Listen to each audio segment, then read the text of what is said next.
오늘 영상에서 정말 끝까지 여러분들이 자세히 보셔야 하는 게 충격적인 얘기들을 좀 할 겁니다. 그래서 제가 조금 조심스럽기는 한데 우리도 사실은 알고 넘어가야 되는 거니까요. 6번째, 이성보다 본능이 앞서는 사람. 예전에 영상에서 제가 식탐 많은 사람 피한다 라는 이야기를 해드렸었는데요. 상대방을 위해 나의 식탐을 참고 기다려주고 양보할 수 있고, 상대방이 없을 때도 스스로의 기준으로 스스로를 이성으로 컨트롤할 수 있는 거 되게 중요합니다. 보통 이성보다 본능이 앞서는 사람들은 시험에 들게 되는 상황에서 자기 자신 하나만을 생각해서 결정할 확률이 높습니다. 심지어는 시험에 드는 상황 자체를 즐기는 사람들이 있어요. 그래서 그런 사람들을 만나면 함께 하게 되는 순간 인생에 있어서 아주 큰 피해를 입게 됩니다. 한마디로 바람 피울 확률이 높다. 7번째, 비전이 없는 사람. 미래를 준비하지 않는 사람, 성실하지 않은 사람은 피한다. 8번째, 부모 혹은 가족과 경제적으로 독립하지 않은 사람. 쌍방향 모두입니다. 이거 정말 중요합니다. 요즘에 사회적으로 아주 이슈가 많이 되고 있죠. 스스로 경제 활동을 하지 않는 사람, 혹은 스스로 경제 활동을 아주 잘한다고 해도 그 수입을 부모가 관리하는 사람. 성인이 되면 자립할 준비를 아주 열심히 해야 하고 잘 자립을 해야 하는데, 경제적으로 자립을 하지 못하면 결국 정신적으로도 자립을 하지 못한 상황이라고 할 수 있겠습니다. 가끔 능력 있는 자식들이 나는 우리 엄마에게 나의 수입 100%를 다 관리하라고 맡기고 있어 라고 얘기하시는 분들이 있어요. 그래서 나는 상당히 효녀고 효자고 멋있는 사람이다, 이런 사람들이 있습니다. 이처럼 이 두 가지 경우 모두 경제적으로 정신적으로 자립하지 못한 상황이기 때문에 이런 사람들과는 절대 결혼을 하면 안 됩니다. 이 부분이 좀 이슈가 될 수 있을까요? 로일님들이 고통받는 거 원치 않아요. 그래서 할 말은 좀 해볼게요. 특히 결혼에서 가장 중요한 것이 사랑 플러스 경제력이죠. 정신적 자립이 이루어지지 않은 상태에서 하는 사랑이라는 것은 책임이 결여된 결정이죠. 왜냐하면 엄마 아빠의 결정이 중요한 사람이기 때문에 스스로의 결정에 100% 책임지지 못할 뿐더러 빠져나갈 구멍이 되기도 합니다. 또한 경제적 자립이 이루어지지 않은 상태의 결혼 생활은 절대로 주체적인 삶이 될 수 없습니다. 자, 이 부분이 쌍방 모두 적용이 돼야 하는데 우리나라의 경우 종종 부모님이 자식에게서 경제적인 독립을 하지 못하는 경우도 있어요. 자, 이 부분도 심각하게 고려해야 하는 상황입니다. 미리 알고 모든 것을 다 파악하고 그래도 나는 결정을 하겠다, 이런 거는 스스로의 삶은 스스로 결정하는 것이기 때문에 뭐라고 하진 않겠어요. 그렇지만 결혼을 염두에 두고 있다면 이 두 가지 정신적, 경제적 자립이 스스로 되어 있는지 꼭 확인을 해보시고 결정을 하셔라, 이런 이야기를 강력하게 하고 싶습니다.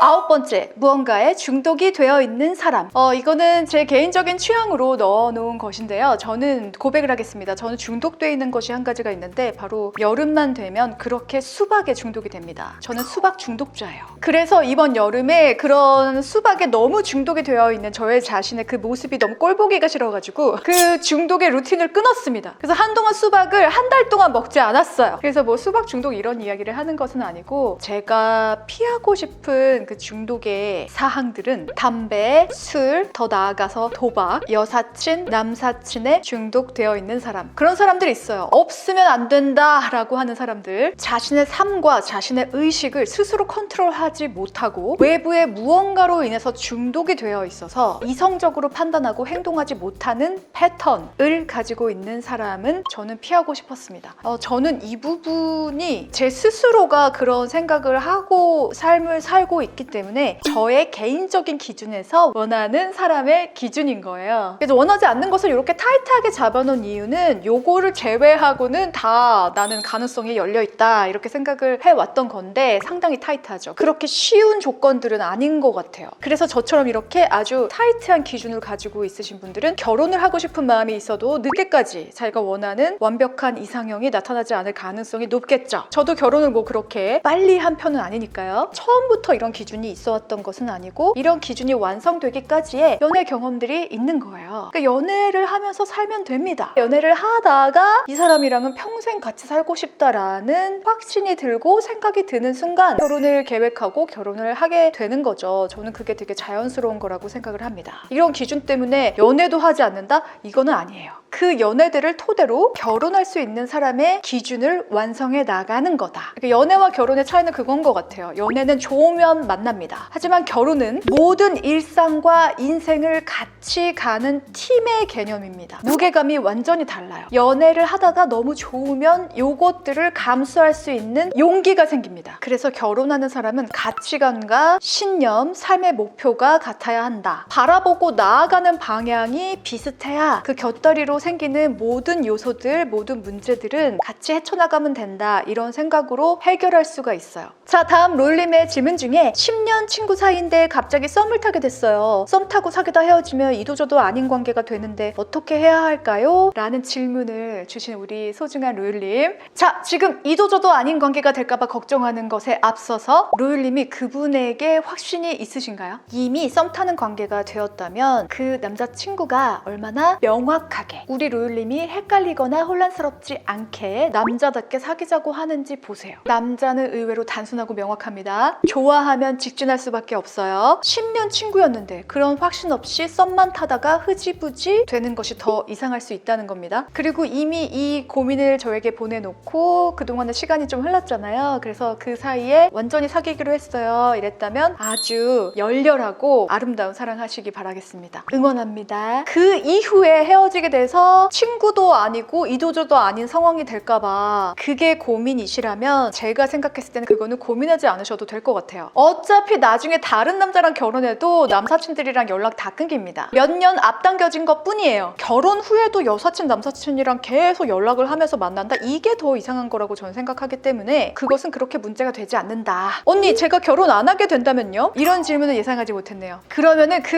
남사친이 다른 여자와 결혼을 하게 될 거예요. 아마도. 언니, 그 남자도 결혼 안 한다면요? 아, 그렇다면은 이거는 더 예상을 하지 못했는데 너무 좋아하고 서로에게 없어서는 안 될 존재라면 다시 만나게 되겠죠. 어차피 그렇게 된다면 그 사람과의 인연은 거기까지인 겁니다. 그 사람과의 경험을 토대로 배울 점이 생겨서 더 좋은 사람과 만나게 되는 밑거름이 될 거예요. 다른 사람이 그 이후에도 또 올 테니까 너무 겁나서 사랑을 시작하는데 좀 망설이고 이런 거는 안 했으면 좋겠다라는 생각에서 얘기 드렸습니다. 정말 큰 질문 하나 옵니다. 정말 많은 롤님들이 언니 결혼을 해야 되나요? 또 결혼하신 분들은 언니 임신, 출산을 꼭 해야 하나요? 이런 질문이 진짜 많았어요. 결혼, 임신, 출산은 사실 스스로의 상황과 스스로의 가치관에 맞게 고민을 해보고 결정해야 하는 상황이라고 봅니다. 지금부터 모든 가능성을 열어두고 제 이야기를 꼭 끝까지 들어주세요. 뒤로 갈수록 충격적인 사실이 밝혀집니다. 임신, 출산에 대해서 평생 가장 큰 결정이라고 볼 수도 있는 부분인데 떠밀려서 결정을 한다. 그 책임이 다른 사람에게 있는 것처럼 결정하지 마세요. 그런 결정은 꼭 후회를 하게 되어 있습니다. 나는 아기를 무조건 낳고 싶다는 생각이 강하게 있다면 30대 초반 안으로는 결혼하기 위해 노력한다. 저는 개인적으로 아기를 꼭 낳아야 한다는 생각은 없거든요. 결혼을 하지 않았어도 그냥 저의 이 모습 이대로 살고 있는 그 일상이 너무 행복했고 만족스러웠고요. 나에게 무엇이 있어야만 내 인생이 완성이 된다. 이런 생각을 하지 않았습니다. 그냥 이미 나 스스로가 내 인생의 완성형이다 라는 생각인 거죠. 그러다가 결혼하고 싶은 남자가 나타나서 결혼을 한 거죠.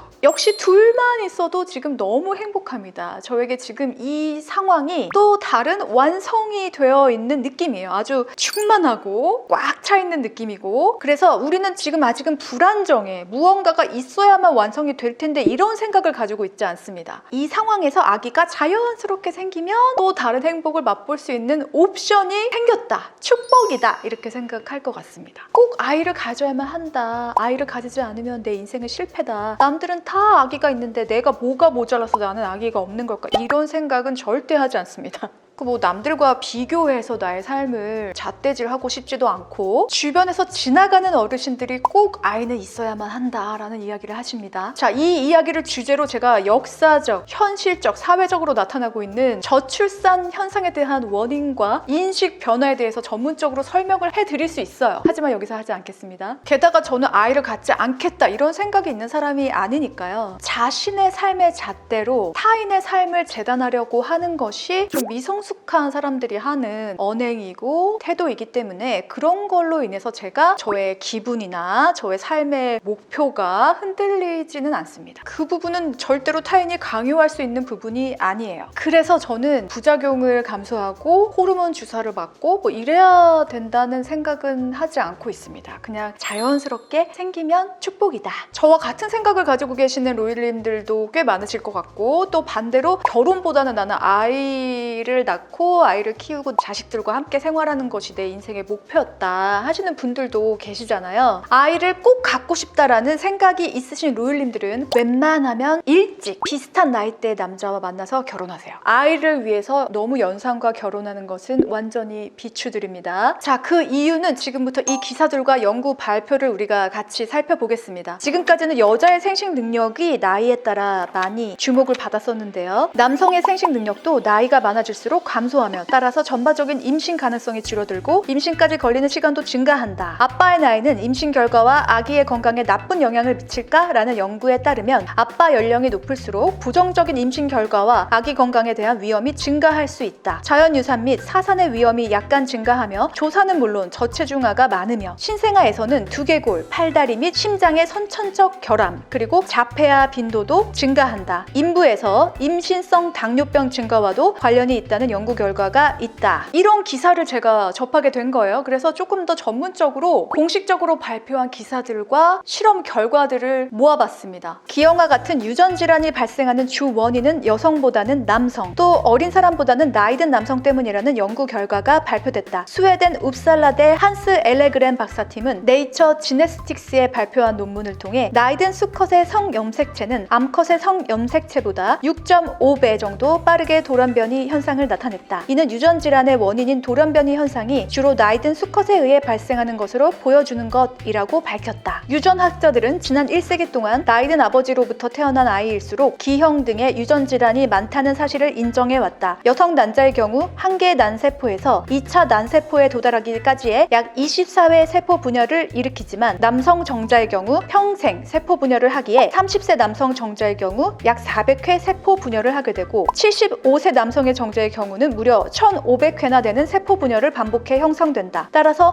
나이가 들수록 남성의 정자는 결함이 발생할 가능성이 높아진다. 40세 이상 남성의 경우 35세 이하 연령층의 남성보다 약 3배 정도 다운 증후군 확률이 높게 나타났다. 나이 든 남성에게서 태어난 아이들의 경우 그렇지 않은 남성에게서 태어난 아이들보다 다운 증후군을 앓을 확률이 4배 이상 높은 것으로 조사됐다. 출생 시 아버지의 나이가 많은 아이는 다른 아이에 비해 지능이 떨어지고 어머니의 나이는 많을수록 머리가 좋다. 이유는 여성은 출산하기 전 평생에 쓸 난자가 형성되어 DNA가 비교적 안정 상태를 유지하지만 남성은 평생에 걸쳐 정자를 만들기 때문에 정자의 DNA가 변이를 일으키기 쉽고 이런 DNA 변이가 뇌의 발달에 미세한 영향을 미치는 것으로 보인다고 설명했다. 아버지의 나이가 많을수록 자폐증, 정신분열증 등 각종 질병이 아이에게 유전자로 물려질 확률이 높아진다는 연구 결과가 나왔다고. 이번 연구에서는 어머니의 나이가 아니라 아버지의 나이가 새로운 유전자 질환이 아이에게 전이되는 주요 경로임을 밝혔습니다. 출생 시 아버지 나이가 많을수록 자녀 정신장애 확률이 높다. 자폐증, 정신분열증, 조현병 등 정신장애 환자의 증가세는 남성들이 늦게 자녀를 갖게 되는 경향과 연관이 있다는 연구 결과가 나왔다. 또 전체적인 변이 유전자는 97%가 아버지에게서 오는 것으로 나타났다. 프랑스 국립의학연구센터 연구팀의 자국 내 22개 수정 클리닉에서 행해진 11,535건의 인공수정 임신을 주관한 인간 난자 정액 연구 보존 연구소에서 발표를 했는데요. 외소증의 일종인 연골 발육 부전증 등과 같은 유전적 질병이 나이 많은 남성의 자녀에게서 많이 발생하기 때문에 45세 이상의 남성에게는 정액을 받지 않기로 결정했다고 밝혔습니다. 10분 27초에 나오는 이 표에서도 볼 수 있듯이 출산 산모 연령별 다운 증후군 위험도만 대대적으로 발표가 됐었죠. 그러나 이 표에는 숨은 뜻이 있었습니다. 출산 산모의 나이가 많을수록 다운 증후군 위험도가 높아지는 이유는 자연스럽게 그 산모와 결혼한 남성의 나이가 평균적으로 많기 때문인 것으로 밝혀졌습니다. 자, 이런 과학적으로 증명되어 있는 사실들을 염두에 두시고 출산 계획을 세우시면 좋을 것 같아요. 35세가 넘는 여성은 임신 확률, 산모의 건강이 문제가 될 수 있다. 그러나 35세가 넘는 남성은 임신 확률, 산모가 임신을 했을 때 임신성 당뇨 당뇨에 걸릴 확률, 조산, 아기의 다운 증후군, 자폐증이 걸릴 확률이 현저하게 증가하기 때문에 45세 이상의 남성에게는 정자를 기증받지 않는다라는 연구 결과가 이렇게 나와 있잖아요. 이런 연구 결과들, 내가 스스로 가지고 있는 내 삶의 기준, 나의 결정, 또 그 결정을 우리가 잘 실행하기 위해서는 이 과학적인 근거들을 알고 계획해 나가면 좋겠다. 자, 너무 짧은 시간 동안 어려운 주제를 가지고 얘기를 하다 보니까 저의 생각이 잘 전달이 됐는지 모르겠습니다. 로율님들, 우리 댓글에서 더 이어지지 못한 이야기들 한번 수다를 떨어보도록 하겠습니다. 작게나마 로율님들에게 도움이 됐길 바라고, 저도 이번 영상을 준비하면서 제가 알지 못한 아주 자세한 부분들을 알아서 알매의 기쁨이 있었습니다. 오늘도 예술이야. 오늘도 이유라트. 이유라트.